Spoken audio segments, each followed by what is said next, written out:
Tollywood star director Koratala Shiva శ్రీమంతుడు cinema విషయంలో criminal case ఎదుర్కోవాల్సిందే అంటూ supreme court ఇటీవలే ఇచ్చిన తీర్పు టాలీవుడ్లో సంచలనంగా మారింది.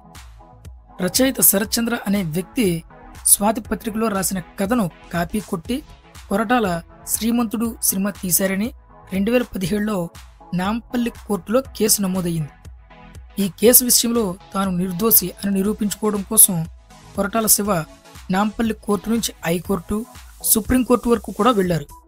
అయితే ప్రతి కోర్టులో కొరటాలకు ఎదురుదెబ్బ తగిలింది. ఇటీవలే చివరిగా supreme court Koratala Siva criminal case ఎదుర్కోవాల్సిందే అని స్పష్టం చేసి తుది నిర్ణయాన్ని ఇచ్చేసింది. ఇక ఈ విషయంపై రచయిత శరత్చంద్ర తాజా ఇంటర్వ్యూలో మాట్లాడారు.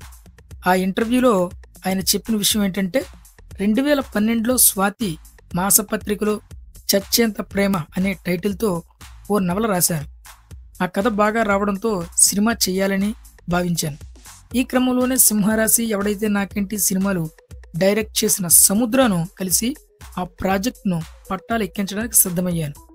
అయితే అదే సమయంలో శ్రీమంతుడు రిలీజ్ అవ్వడం, అది చూసిన నా స్నేహితులు అది నా కథే అని చెప్పడంతో నేను ఆ సినిమాను చూశాను.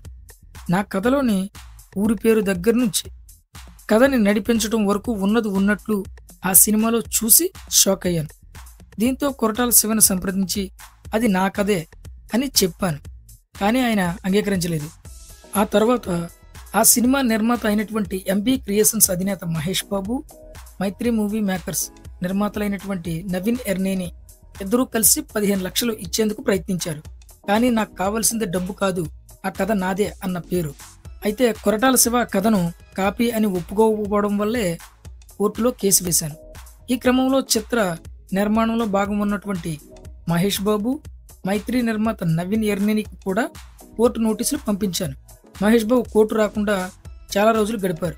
ఆ తర్వాత ఈ కేసు నుంచి తప్పించుకోవడానికి ఆయన భార్య అయినటువంటి నమ్రత గారు ఎంబీ క్రియేషన్స్ యాజమాన్యాన్ని మహేష్ బాబు గారి పేరు నుంచి గంగాధర్ అనే పేరు మీదకు మార్చారు.